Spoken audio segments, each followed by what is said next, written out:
reading now in 187? Two rules alone. Right. We have to We have to read it. Yeah. So, It has to be read by us. Archanathi, you can read that para. Ranganath, my paragraph, my book is a little different. Somebody else read it because I already saw the beginning is itself different. Okay, then. I have the SABCL.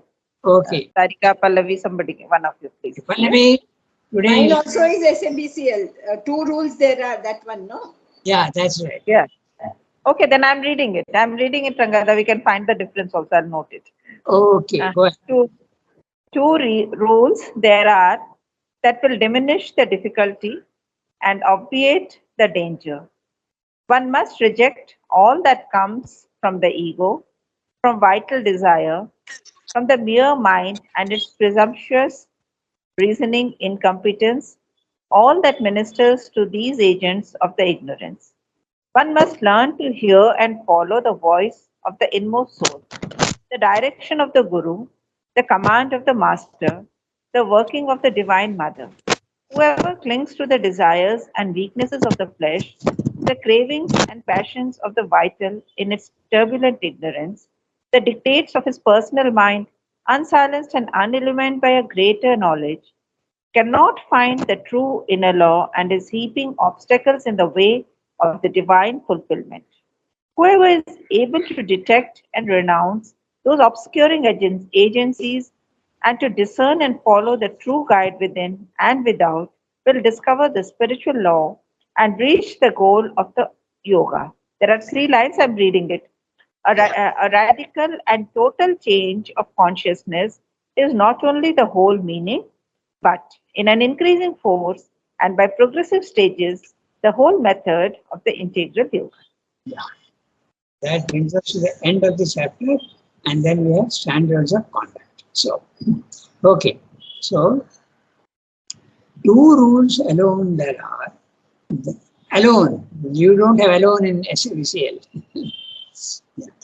So, two rules there are that will diminish the difficulty and obviate the danger. Avoid. Obviate to avoid the danger. Danger of what? Danger of going wrong. Danger of falling. Danger of actually being possessed by all sorts of forces. There are a lot of dangers in yoga. That's why Srila says everything in yoga is dangerous except the psychic being, psychic coming forward. The emergence of the psychic is the safest. So, will diminish the difficulty and obviate. So, what are those two rules? Let us see. First rule, one must reject all that comes from the ego. And that's not very easy.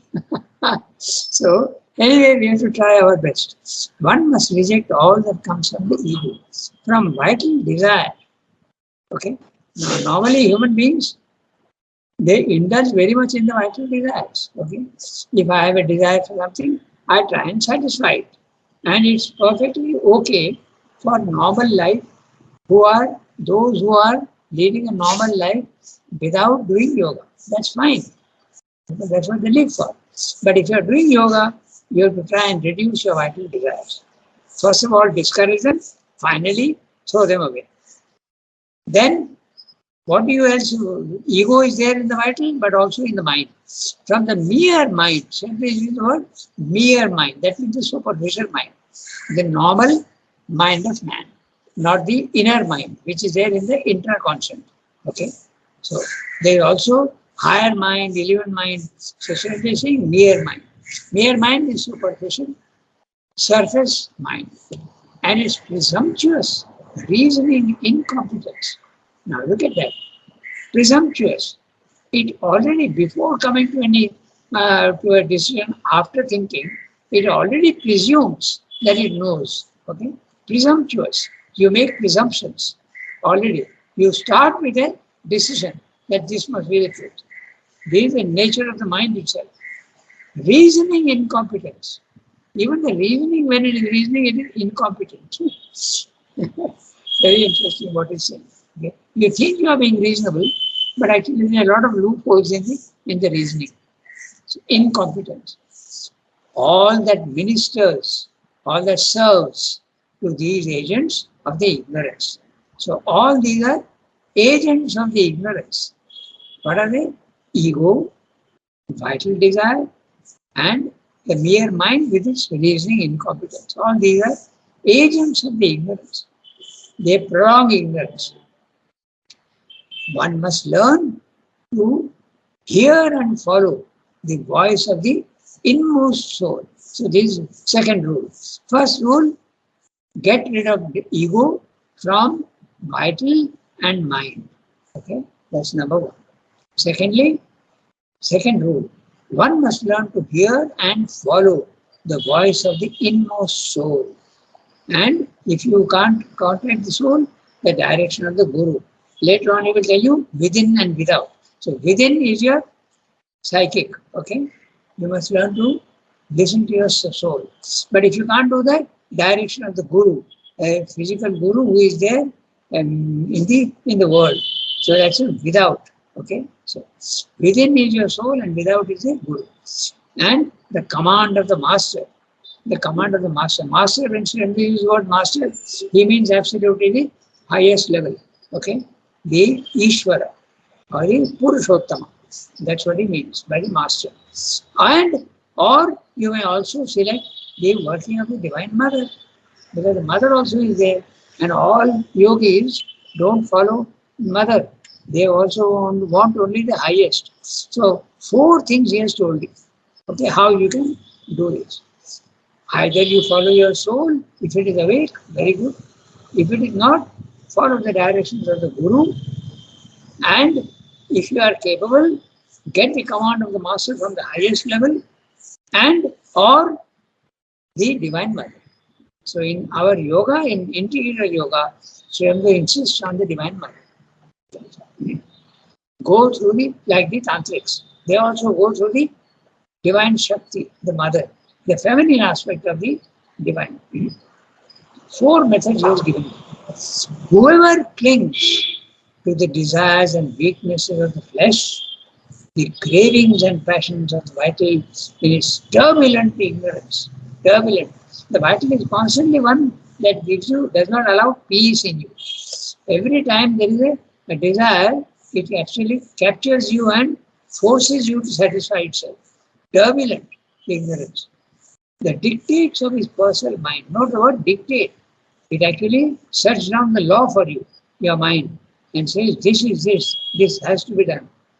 Unsilenced and unilluminated. Unsilenced, all of us, our minds are unsilenced, and unilluminated also. But sometimes, even if you have silenced your mind, it may not be illuminated fully. Okay? So there are two. That's why he's using both the words. It's possible to silence the mind and go up and get a little bit of illumination, but not the illumination of the higher planes of consciousness. You may be stuck at the higher mind level only. By greater knowledge, unilluminated by greater knowledge, cannot find the true inner law and is heaping obstacles in the way of the divine fulfillment. So if you don't do this, if you cling to your desires and weaknesses of the flesh and the cravings and passions of the vital, then you are putting obstacles in your own way of yoga. That's what it is. Whoever is able to detect and renounce those obscuring agencies, again he's using the word agencies, ego, vital, mind, all these are agents of the ignorance, obscuring agencies, and to discern and follow the true guide within and without. So the true guide within, he has told you, your own soul, and without, either the Divine Mother or the Guru. Okay? They will discover the spiritual law and reach the goal of the yoga. Okay? So, then the last three lines of the chapter. A radical and total change of consciousness is not only the whole meaning, but in an increasing force and by progressive stages, the whole method of the integral yoga. So note the words radical, number one. Absolutely the roots. And in human beings, the root is usually the body, because that's the lowest part of you. Total change of consciousness is not only the whole meaning, even the body must change, but in an increasing force and progressive stages. Nothing happens immediately.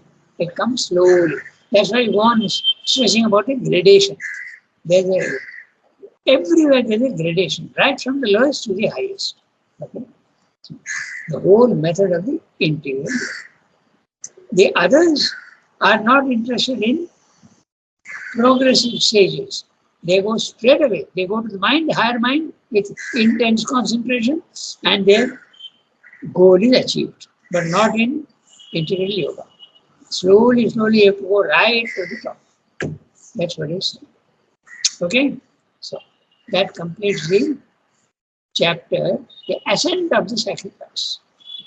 Now, he deals very interestingly. This is a very interesting chapter, standards of conduct and spiritual freedom. Okay? So, there are, as we have already said, there are many, many grades. No? There is the physical, there is the vital, there is the mind, and then even in the spiritual planes of consciousness, there are grades. Higher mind, element mind, intuitive mind, and over mind, and then finally the third level, super mind. And there's a fourth level which nobody has examined yet. And even if you examine, you can't come back to give a report. That's the unmanifested. Okay, so this chapter, standards of conduct, what is applicable at one level is not applicable at another level. Okay? The simplest answer to understand this is the animals who jump upon other animals and eat them up. Sort of animal cannibalism, if you want. Okay. Now that is not acceptable at the human level. So laws have changed. That which is perfectly justifiable at the animal level is not justifiable at the mental level, at the human level. It's not. Now, it is so fundamental, this idea, that every plane of consciousness has got its own laws, its own truths.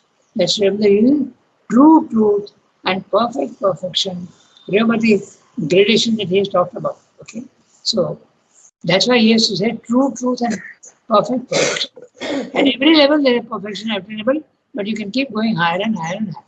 And I'll tell you something really striking.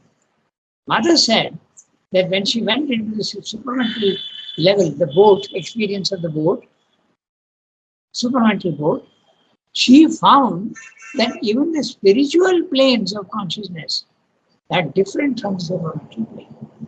So we would have thought that the spiritual planes are the ultimate.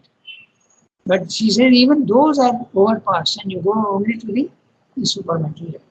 So this is a very important chapter and we have to understand it thoroughly well. So to begin, I just tell you what those four standards, he discusses here four standards. Okay? Standard one, the first level, okay? The ego. It's perfectly valid. You remember he said the ego is the helper and then finally at the second level, the ego becomes the bar. So how is it a helper? Because it helps you to develop yourself, you concentrate on your own being and you see what is to be done and you develop it. So ego is perfectly acceptable in the beginning. That's what he said. So that is the first standard. Everything based on the ego. But human beings, the animal acts egoistically, that's fine. But the real ego comes in man, in the mind. Srendo says the ego is there everywhere. Ego is there also in the vital. But in fact, he has said, we saw just now, egoism in the vital. Just now, that last but one para, okay, comes from the ego, from vital desire. But the real ego is in the mind of man. Okay. So the second level, what happens is that if everybody starts acting egoistically, we are all going to clash with each other. No? That's very obvious. So this is what Srendo is.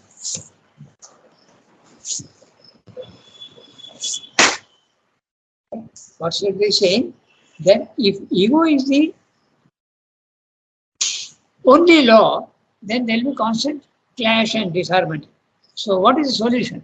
So society steps in and says, you can't do this, you can't do that, you can't do this. Okay. So if you, my favorite example, I want to play loud music at 12 o'clock at night. Ego, that's what I want to do.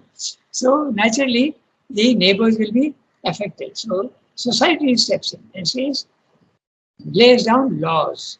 Okay, you have to do this, you have to do that. So it is society that insists, the collectivity that lays down laws for the individuals.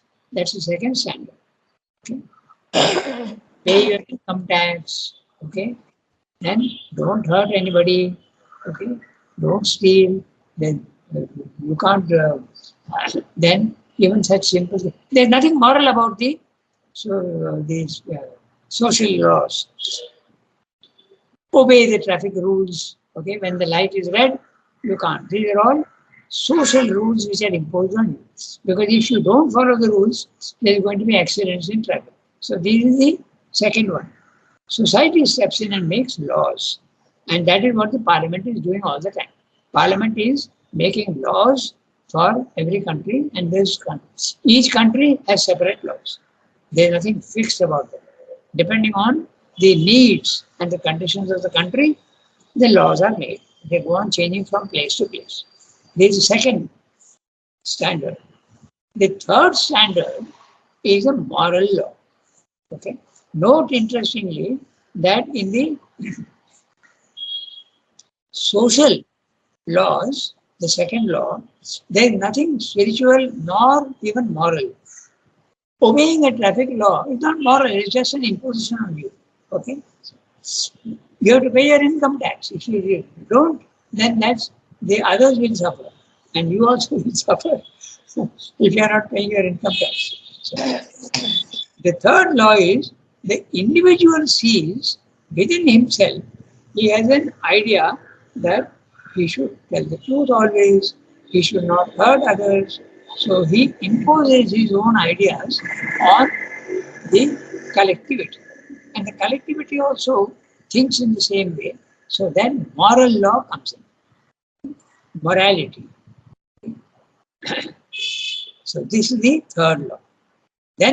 But these are all standards and laws that are there. Finally, you come to the spiritual life where no laws are there. Spiritual life is moksha, freedom. So freedom is the opposite of laws. Laws restrict your movements and your behavior. But in spiritual life, you are absolutely free. Not the body mind life, but the soul. Okay? So that is the third law, spiritual freedom. So all the lower laws don't apply to the spiritual law. So these are the four standards which we will discuss here. Okay? Now we can start reading. We have 10 to 15 minutes, so we can start reading. So, Archana, we read. So today, Pallavi, you have the text? Yes, sir, Ranganath. Yes, Okay. I have. Okay, then go ahead. Read. Standards of conduct and spiritual freedom. The knowledge on which the doer of works in yoga has to found all his action and development has for the keystone as it of its structure a more and more concrete perception of unity, the living sense of an all-pervading oneness. He moves in the increasing consciousness of all existence as an indivisible whole. All work too is part of this divine indivisible whole. His personal action and its results can no longer be or seem a separate movement, mainly or entirely determined by the egoistic free will of an individual, himself separate in the mass. Our works are part of an indivisible cosmic action. They are put, or more accurately, put themselves into their place in the whole out of which they arise, and their outcome is determined by forces that overpass us. That world action in its vast totality and in every petty detail is the indivisible movement of the one who manifests himself progressively in the cosmos. Man too becomes progressively conscious of the truth of himself and the truth of things in proportion as he awakens to this one within him and outside him, and to the occult, miraculous, and significant process of its forces in the motion of nature. This action, this movement is not confined even in ourselves and those around us to the little fragmentary portion of the cosmic activities of which we in our superficial consciousness are aware. It is supported by an immense underlying environment existence, subliminal to our minds or subconscious, and it is attracted by an immense transcending existence which is superconscious to our nature. Our action arises as we ourselves have emerged out of a universality of which we are not aware. We give it a shape of our personal temperament, personal mind, and will of thought or force of impulse or desire. But the true truth of things, the true law of action exceeds these personal and human formations. Every standpoint, every man made rule of action which ignores the indivisible totality of the cosmic movement, whatever its utility in external practice, is to the eye of spiritual truth an imperfect view and a law of ignorance. Okay, so very interesting. The relation from the previous chapter to this chapter. One may wonder this jump, but you will see that there is a very logical gradation which comes from the previous chapter to this chapter. Okay. First of all, that's what he is establishing in the first paragraph. He is telling you, he is continuing the idea of the sacrifice. Okay. If you remember the sacrifice, how he has defined the sacrifice. He has told you, first of all, that the one becomes a many. Okay? And the many are the individuals, and now he is dealing only with the, not all the many, but only at the human level.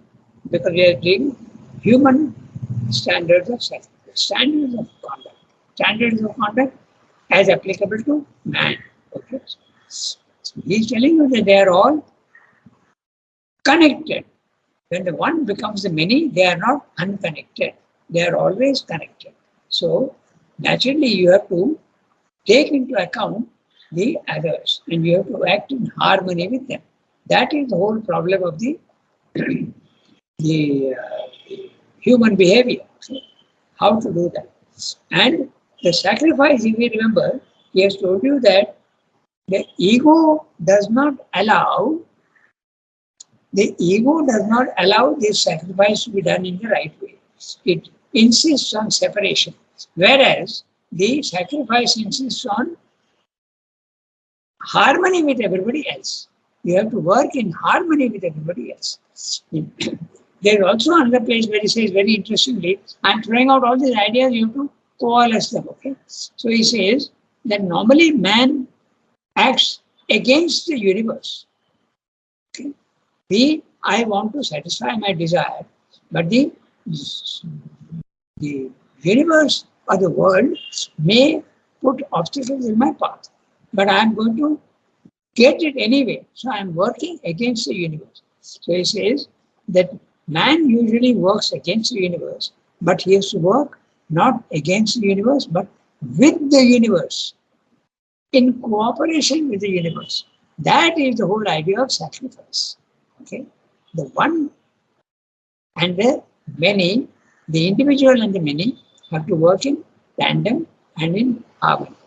That's the whole. That's why the standard of conduct come into play. Okay? So keep this in mind. The sacrifice is the concept has to be understood very perfectly well. That's why now he is giving you the problems of the sacrifice from the lowest to the highest.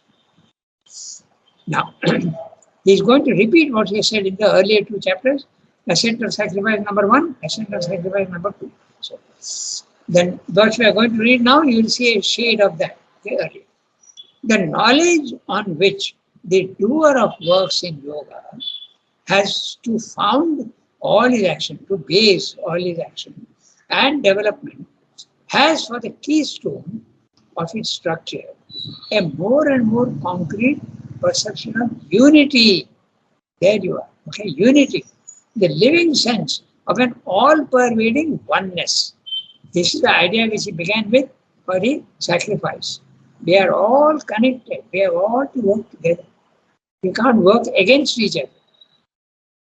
He moves in the increasing consciousness of all existence as an indivisible whole. Okay? And how do we get that? By doing everything as a sacrifice. Okay? Referring back to the divine and offering all your work and everything to the divine. That's a sacrifice. All work, too, is part of this divine indivisible whole. Now, when he says all work, it begins right from the highest level. The divine is working to produce the universe, and at all the levels, even in the spiritual planes of consciousness, those who live in the higher planes of consciousness permanently, they also are working. And finally, at our level also, we are working. Work is nothing but movement. And when we use the word work, it means movement with a purpose. Okay? That is what we mean by work. But when the word karma is used, it means all types of works, including any movement. At the lowest level in nature, there is only movement, but that also is karma. Okay? All work too is a part of this indivisible whole. His personal action and his results can no longer be or seem a separate movement, mainly or entirely determined by the egoistic free will of an individual, himself separate in the mass. So, if he thinks that he is separate and he goes on doing all his personal action based on ego and desire, then you are not doing your sacrifice. Okay? So, it is not working like that. Our works are part of an indivisible cosmic action. You may think that you are acting with your own will, but it is not true. Your will is nothing but a small, very, very tiny part of the nature's will. And the nature's will is part of the divine will. So it can, first there is the divine will, and the divine will manifests in the nature's will. And nature's will is entering into each thing and gives the illusion of a individual will. But the individual will is not independent of everything else. It is only a mechanism of nature whose will is being carried out in the physical world. Just as the nature, universal nature, is making the tree grow, it is working. It is working to make the tree grow. It is working to make the sun shine. So all that is the work that is being done. Okay, and nature is doing all that work, and the tree does not think that it is growing because it doesn't have an ego. But we, because we have an ego, nature is doing the same with us. We are growing. When we are born, we are a 7-pound baby. But now we are maybe 50, 60, 70 pounds or even more kilos perhaps. So we have grown. But we are not growing by our own will. Okay? So that applies to all our actions also. We feel that I am doing, but actually you are not doing anything at all. It is nature which is making you do. You are just dancing to nature's will. And that you realize when you separate yourself from your body, mind, life and go to the spiritual plane of consciousness. Okay? Then you realize that you are not the doer. That's one of the big experiences in yogic life. You are not the doer. You is the soul. The soul is only a witness. It is watching. And finally, it also sanctions afterwards your actions. Okay, so this is the, and you see that the body, mind, life is continuing. Even when you go to the spiritual plane of consciousness with the Brahmic consciousness, you see that the body, mind, life is continuing to work in the old route only, old grooves. It is going on doing what it was doing earlier. So now Sri Venkateswara very clearly is explaining Our works, whatever we are doing, mental work, vital work, physical work, are part of the indivisible cosmic action. They are put, or rather more accurately, put themselves in their place in the whole out of which they arise, and their outcome is determined by forces that overpass us. Here, to understand this principle, you can use the image of the ocean and the sea, and the ocean and the waves. The ocean is universal nature. Each wave is an individual. It can be an insect, it can be an animal, it can be a human being. So the wave thinking that I am moving towards the shore, I am moving. That's the ego. But actually, it is being conditioned entirely. It is being produced and it is being impelled by universal nature, which is the ocean. The ocean determines the wave. The wave can never determine the ocean. And yet we constantly, at our level, we constantly think that I will do what I want and force the outside world to give me satisfaction of what I want to do. Okay? But it never works like that. Okay? It's the other way around. It's a universe that conditions you and your actions. Very, very clear. Our works are part of an indivisible cosmic action. They are put, or more accurately, put themselves in their place in the whole, out of which they arise. The wave is arising out of the sea. And their outcome is determined by forces that overpass us. That world action, in its vast totality and in every petty detail, is the indivisible movement of the One who manifests himself progressively in the cosmos. So the One is at the highest level, the transcendent, and he creates the cosmos and enters also into it. So the transcendent is level, highest level, the cosmos is the second level, okay, and the cosmos produces all the every petty detail, human beings, animals, okay, even the stones, that is the individual level. The one who manifests progressively. Man too becomes progressively conscious of the truth of himself and the truth of things in proportion as he awakens to this one within him. What is this one within him? It could be the psychic being or it could be the self. Okay? And within him and outside him, when he tends to see the divine in the cosmos, okay, outside him, then you realize, okay, that then you Srira's experience in jail. When he is in jail, he sees Sri Krishna everywhere. He sees Sri Krishna in the tree. He sees Sri Krishna in the bars of his cell. Okay, so he sees Sri Krishna everywhere. So that's it. Within you, your own psychic being or yourself, and outside you see the divine presence everywhere. And to the occult, miraculous, and significant process of its forces in the motion of nature. This action, this movement is not, it is already 8:40. Okay. So, and we are only in the middle.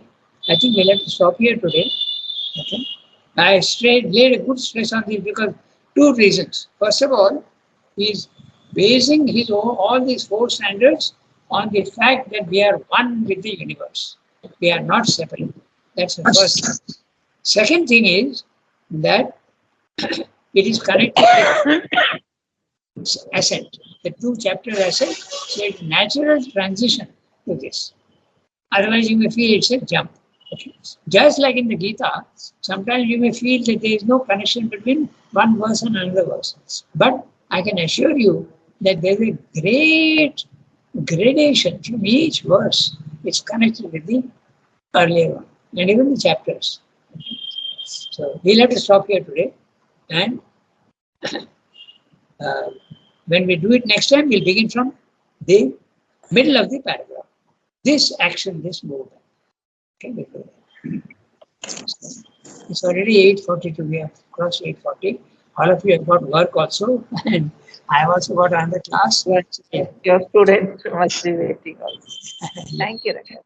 Okay. Student. Onjune Nangadam